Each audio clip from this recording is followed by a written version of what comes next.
পৃথিবীতে সবচাইতে শ্রেষ্ঠতম দোয়ার স্থান হলো মা বাবা।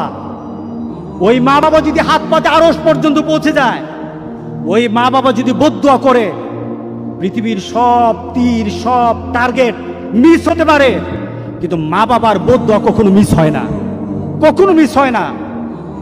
আর সন্তান মা বাবার জন্য যখন দোয়া করে, পৃথিবীর কোনো হুজুর, পৃথিবীর কোনো বুজুর্গ ব্যক্তির দোয়া কবুলের ব্যাপারে সন্দেহ থাকতে পারে, কিন্তু সন্তান যখন মা বাবার জন্য দোয়া করে, এই দোয়া আল্লাহ ফেলে দেয় না।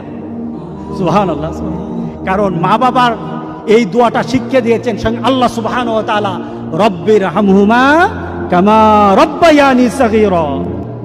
আপনি কবরে থাকবেন, আপনি প্রত্যেক নামাজে আপনার সন্তান দোয়া করবে আপনার জন্য, রব্বির হামহুমা কামা রব্বায়ানি সাগীরা। পড়েন, মা বাবার জন্য দোয়া করেন প্রতি নামাজে বলেন মা বাবার জন্য, রব্বির হামহুমা কামা রব্বায়ানি সাগীরা।